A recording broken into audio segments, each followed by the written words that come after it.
Not the best of years, not the worst of years. That would be how I'd describe the anime situation here in 2024. A nice, calm, middle-of-the-road kind of year, with some great hits, but not so many that you don't have time for them all, nor so little hits that I couldn't fill up a video like this talking about my personal favorites. But really, I do mean that, like, when you only have one or two completely standout shows in a year, I feel like we as a community just appreciate them more. It is really nice to be able to go out and talk to people about anime and know that you're all on the same page about popular series of a year because there are so few standouts that, of course, everyone you talk to is watching them. At least the cool people. Unlike with a banger year when people might be forced to pick and choose which shows they have time for. If you have 7 or 8 must-watch shows, I know perfectly well that not everybody is going to have time for that. It's only going to be the most dedicated people, and the community is bigger than that. All of that to say, if people call 2024 a slow year, they probably don't mean that as a compliment. But for me, I do. So today on Glass Reflection, we are going to be looking at 10-ish shows from 2024 and briefly talk about what shows I actually finished watching. We're doing my own little wrap-up for the end of the year because I'll be damned if I end up downloading an app from Crunchyroll just for it to tell me what I've already watched. Like I don't know? Like when Spotify does that sort of thing, it makes sense. I don't keep track of how many times I've looped through my own City Pop playlist, nor do I remember that one day when working on the Bebop video that I looped a single specific seatbelt song over and over and over again. So to be reminded of that, that's cool. Crunchyroll's Wrapped. It's not information that you don't know because it would be difficult to track yourself. There are whole websites designed for that. No, it's information that I don't know because I don't care. What's my longest streak of weeks watching anime? It's 52 weeks, because what else do you think I'm doing with my life? Oh no, I'm sorry. That'll probably be incorrect, because I'm sure there are times that Crunchyroll doesn't actually have my favorite show for the season, and things happen in life, so I let the counter lapse a few times, only to catch up with the episodes next week. Oh, but that would break my streak. Like, what's the purpose of that other than to guilt you into spending more time on their app?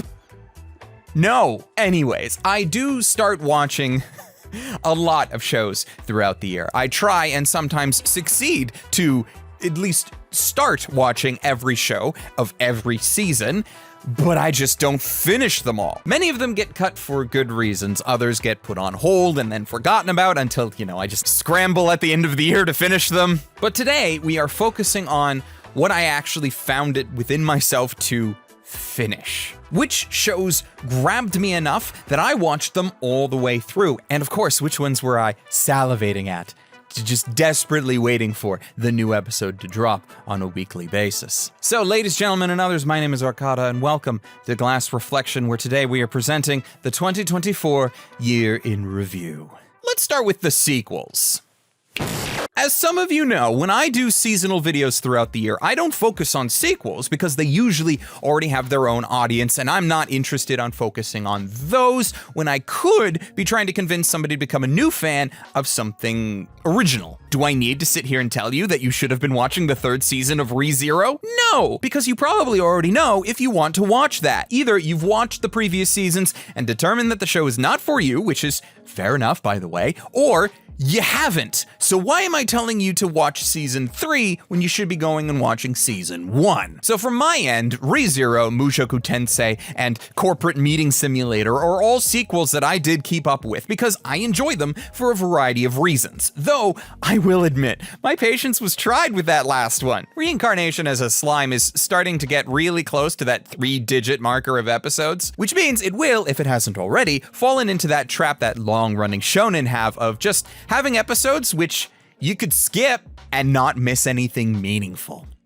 That's happening. Mushoku Tensei is still ongoing, and I've personally been enjoying it, but there are many reasons to not enjoy it, and I do respect those opinions even if I disagree with it. And personally, ReZero feels like I've added it here out of obligation. Because while it is still a good show on paper, the downside to forcing fans in earlier seasons to pick a side in the best girl war means that when you have chosen correctly, it's hard to keep invested in the show when one of your favorite characters isn't even in it. I mean, I can applaud the animators for trying to compensate, but you can't just give Amelia Rem's chest and then think that that'll be enough. That's not enough to sway my unwavering loyalty. Like, yes, Amelia's design is super cute, and I love her voice actress to pieces, but I've made my choice. Beyond the obvious sequels, 2024 also contained 2 remakes of some of my favorite anime of all time, Spice and Wolf and Bartender. Now, some people don't know that I love Bartender. Look, I have this 15-year anniversary release that I had to import from the UK because apparently the Europeans are the only ones with taste. It's just a shame, though, that I didn't actually enjoy this particular Glass of God as much as I was hoping. Like, Bartender Glass of God is not a bad series, and in general, I do have a soft recommendation for it, but it does not reach the same highs for me as the original. Nor would I say it surpasses the original in any way. Spice and Wolf, however, continues to be absolutely goddamn amazing. And while I may have some gripes as a person who went ahead and made a feature-length video about my love of the original, in general, this new Spice and Wolf has been highly enjoyable, and if only it's able to solve the biggest problem that the original adaptation had, which is to actually finish the story, then it'll be absolutely superb. But we haven't gotten that far yet. Close, but not yet.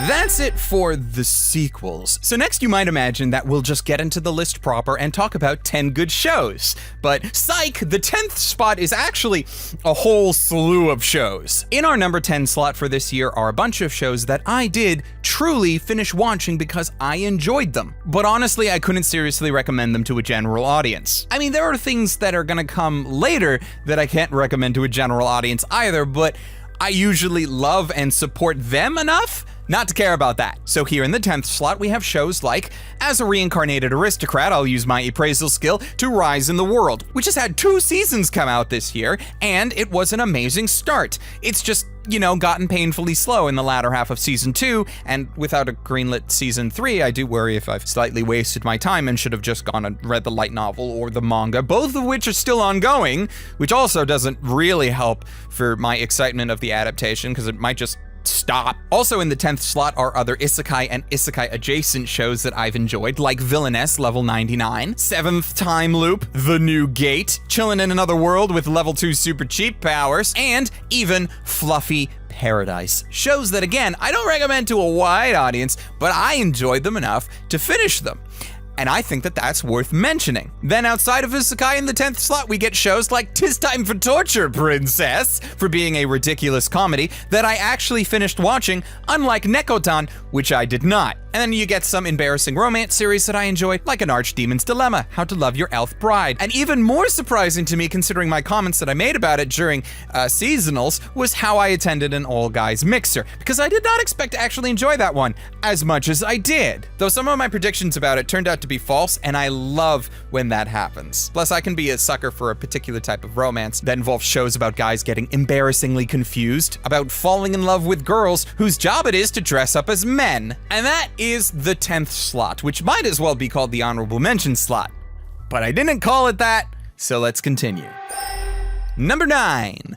Windbreaker. I had a whole video showcasing my thoughts on Windbreaker, and actually I had videos on the next show we're going to be talking about as well, but I digress. Windbreaker makes it onto the list because it, as an action-focused shonen anime, is very good. Not only does it excel in its animation to make you pumped up about the conflict that it might be showcasing, but its character writing has been simply amazing. It has given so much time to all of its cast that even secondary characters feel far more than just one note. The downside to that, however, and the reason why it's only here at number 9 and not higher on my list, is because while the character writing has been amazing, that is literally at the expense of everything else. About half of this adaptation takes place in one room. Sure, that room is a large auditorium with a stage so that everybody can watch fights happen, but it is still one room. This is a series that is based off a manga with 18 volumes, and as such, this adaptation will need a heck of a lot more episodes to catch up and compensate. Like, I think I calculated at the time that the show was airing that it would need at least 40 episodes at the rate that that it was going to catch up to the manga. And thankfully, we are getting a season 2 of Windbreaker sometime in 2025, but who knows if that will actually feel like it's continuing the story, or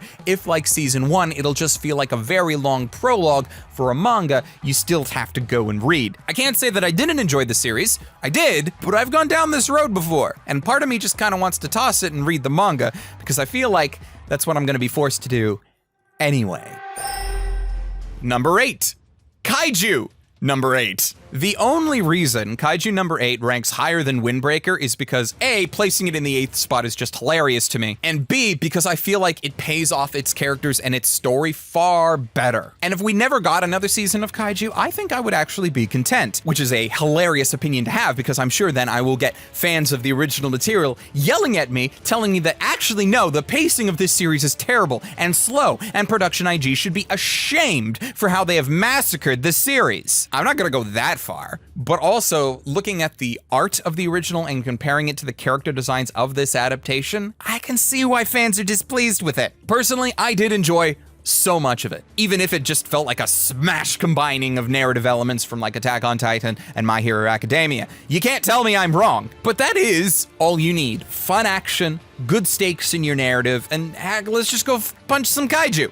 We love punching kaiju. Do you want action? Do you want to see a guy whose dreams have been shattered by not having superpowers and suddenly getting superpowers and doing good with them? Well, you could go and watch 7 seasons and a movie of My Hero Academia, or you could watch Kaiju number 8 in an afternoon. Your choice. Number 7, Yatagarasu. The raven does not choose its master. You want to know a secret with this one? Yatagarasu has one thing about it, to me personally, that nothing else on this list has. And you want to know what that thing is? I didn't finish it. Normally, that would be grounds to kick it off the list entirely and not mention it at all. I usually have that excuse for this very purpose. But I can't do that with this show, despite being 4 episodes shy of finishing it and having no desire to actually watch those 4 episodes, because no word of a lie, for me, there was a moment, a brief moment during this year when I thought that Yatagarasu was going to be my anime of the year. And I am so disappointed that it is not. So why is an anime that I didn't finish on this list? Because its first half, its initial 13 episodes, were so freaking good. If we were only talking about that, if we cut it off there, then yeah, it might be my number 1 on the list, or maybe just 2 or 3 if I wanted to take a stance that, well, since it hasn't ended yet and it might get worse later, yada yada yada. But golly, did its second half not compare to its first by a long shot. But here's the even worse problem. This show went ahead and it set up its world where people can turn into birds, or rather it's the other way around? I can't remember. It set up its characters from our protagonist to the royal family member who he serves, and then it delivered the best mid-season episode of a show that I ever saw, paying off so much of its narrative buildup that I am not going to dare spoil it. But please believe me when I say that it is one of the best resolutions to a backstabbing noble court intrigue plot that I have ever witnessed, anime or no. But then, everything after that was such a slow degrade into something far less interesting. What ended up replacing the completed plot threads was not worthy of being compared to what came before, and each new episode just felt like it was riding on the glory of what it had already accomplished, until, presumably, the series just ends. This is the first time since the 2000s that I have found a series that I would compare to Death Note as a series that should have stopped far sooner. But I feel like it's even worse here because at least with Death Note, its continuation was contractual obligation, or at least some kind of publisher meddling with the story that they should just not have done. But Yatagarasu feels like, no, this was how it's supposed to be. And I just don't like it. I'm giving it its place here because of how I enjoyed it, and I really hope that some people will watch it all and even enjoy the second half more than I did, but that's enough for me. Number 6, Ramen Akano. Cats making ramen. That's it, that's the show. And my God, do I love it so. This really is a series that I don't understand why I like it. I have cut so many other shows for having things that this show has. Ramen Akano is mostly done in 3D animation, and not the good kind. This has the other kind. The one that I normally hate and stop watching shows for even thinking about including. But for some reason, against all odds, this series about a human who goes to work for a restaurant run by cats is just so freaking charming and wholesome that I don't care about its animation. Do I wish it was better? Yes, of course I do. But I didn't find that the animation stopped me from enjoying the series as a whole. This series about the life of these cats and the trials and tribulations of cats running a restaurant, like, how does that work? What is this world like? Is the restaurant successful? What kind of cat would want to work in a restaurant environment when, you know, they're cats and could just laze around all day if they have the right owner? These are all good questions, and the series does a good job of handling most of them. I personally do recommend it. Obviously, it wouldn't be here if I didn't, but I will understand if you are not a fan of that kind of slower paced narrative to begin with, or, of course, if the animation is a turn-off. Completely understandable. Number 5, Tonari no Yokai-san. Speaking of slower paced shows, do I have a type? I think I have a type. Tonari no Yokai-san follows a small town in Japan, an alternate universe of Japan, where various real-life yokai legends are actually true. A family here has an old cat that at the end of his life suddenly wakes up with a consciousness and finds himself to be a nekomata, a yokai with a split tail and a near-human personality. And now really, instead of being at the end of his life, he is only at the start of his new one. The series goes over a variety of legends and how it adapts those legends to fit with a more modern setting. From having tengus who protect the village from spiritual threats, having a kitsune who belongs to a noble kitsune family before, leaving it due to their elitism, to having a tsukumogami, which is a spirit that exists within a tool and lives with its owner. In this case, a small Volkswagen car taking care of his master, who is an elderly widower. This series has a lot of charm and it is full of ups and downs. It's not always chill. There are plenty of nail-bitingly dark moments, and it takes on those things because, let's be honest, most yokai legends are more like cautionary tales, and here they are treated as such. But like for longtime fans of shows like Mushishi, for example, Tonari no Yokai-san scratched a particular itch for me that I feel like hasn't been scratched for a while, and I'm so happy to have watched it. It is at this point, with 4 entries left, that I should stress. This is my list. Why am I stressing that? Because if you're like what I've seen around the internet, both on YouTube, Reddit, and elsewhere, you're probably not going to agree with me on how the remainder of this list goes, which is okay. But it's also why my number 4 is Dondon. An anime of the year for so many people, and a well-deserved position, I have to admit. This series from Science Saru is like Fooly Cooly for the modern anime fan, the Kill la Kill of our times, but also better than both of those shows by every metric that I could compare them with. Every episode of Dondon is a treat, a feast for the eyes, ears, and even your heart at times, with some of the best single episodes of any anime for the year. Certainly the best opening of the year, perhaps only rivaled in music catchiness by that one Michelle opening from January, but only because they're both written by the same damn group. The characters in Dondon are so well written, and the series is paced as such to give ample time to not just our leads, but the antagonists and side characters as well. And for a series that does have such a limited scope, it does exceedingly well with what it has and what it is. If you put it as your favorite anime of this year, you are absolutely correct. I am the one who is wrong. This series is amazing, and you should watch it if you haven't. Now let's imagine for a moment a hypothetical scenario where you are wrong and I'm not being my usual contrarian self, and there are indeed better anime out there than Dondon. What would those shows be? Well, number 3, Delicious in Dungeon. Why do I like this more than Dondon? Well, it's because they are both great, amazing, and stellar, but I would say for different reasons. Dondon is great, but in a hilarious, random, and zany rule of bullshit kind of way. It works so well because its creators have written the line so hard on good and absolutely terrible that it's like they're grinding in a Tony Hawk game with a cheat code. I personally prefer Dungeon Meshy. Oh, Dungeon Meshy. More because I love how it handles stakes in its narrative so much better. A lot of Dungeon Meshy is upbeat. Yes, our characters are in a heavily lethal dungeon on a quest to save our protagonist's sister, who is slowly being digested in the gut of a dragon that happens to be several stories tall and several street blocks wide. But damn if we can't stop for a moment and enjoy this monster flesh for a few episodes, am I right? Like, a favorite anime of mine outside of this year has been a show called Made in Abyss, if you didn't know that.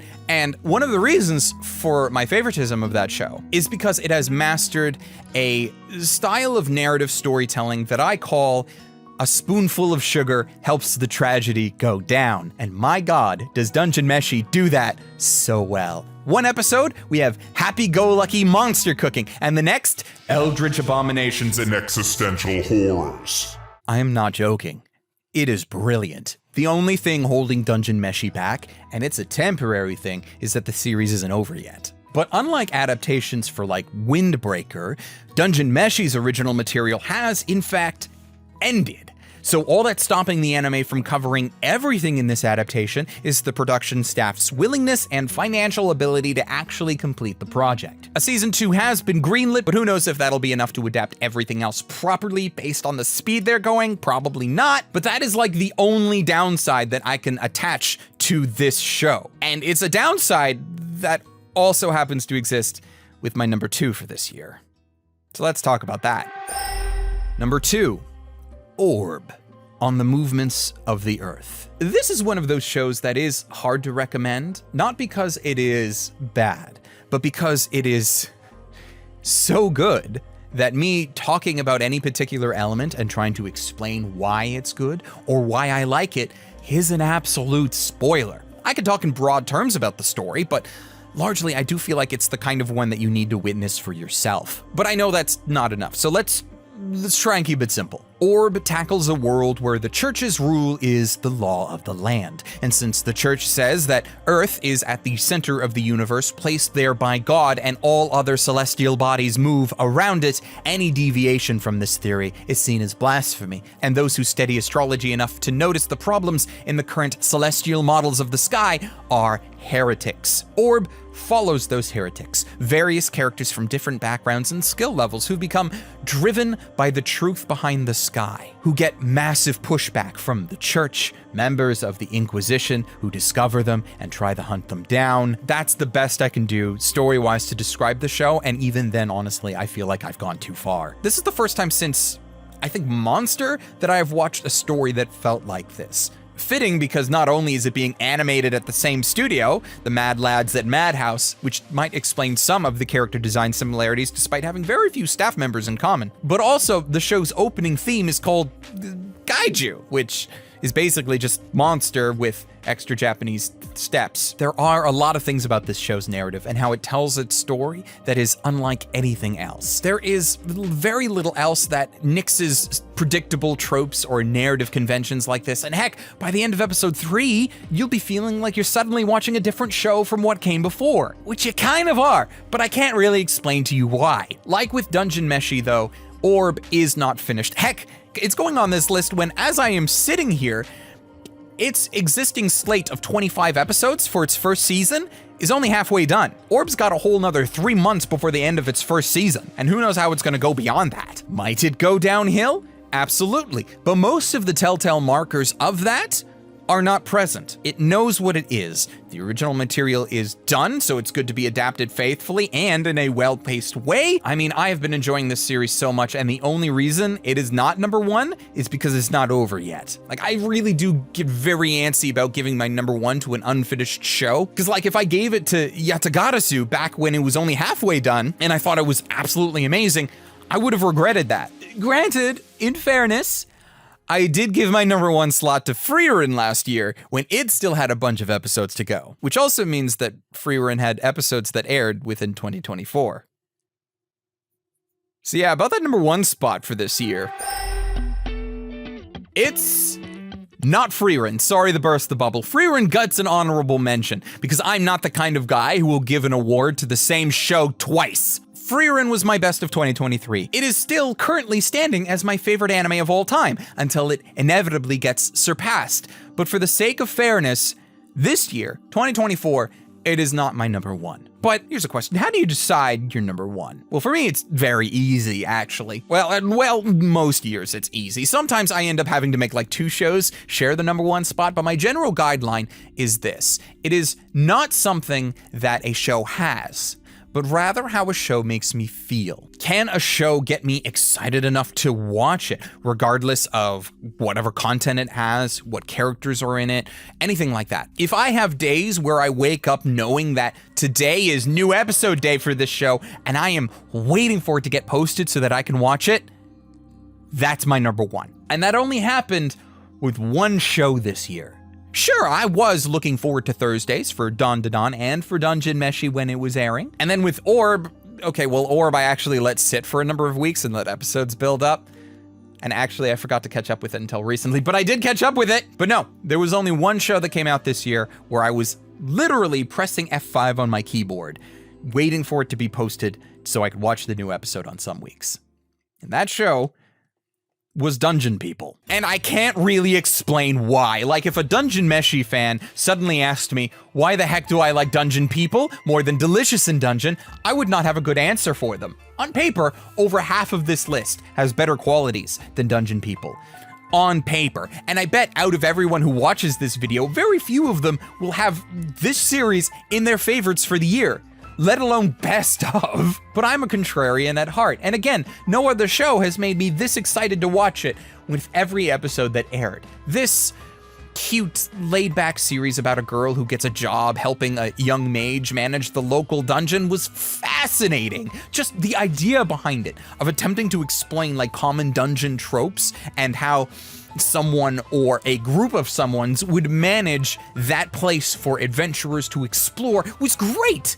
And I loved every second of it. It was lighthearted, it was simple, it was unassuming as it can be for something of this nature, and it was just such a breath of fresh air for me week after week. Do I expect people to agree with me? Not at all. If you still want to label Dondon as the best anime of this year, you are well within your right to do so. I will not argue with you. I won't even snarkily tell you that you're wrong, actually. But for me, this is my list, and Dungeon People was great. But let's be fair.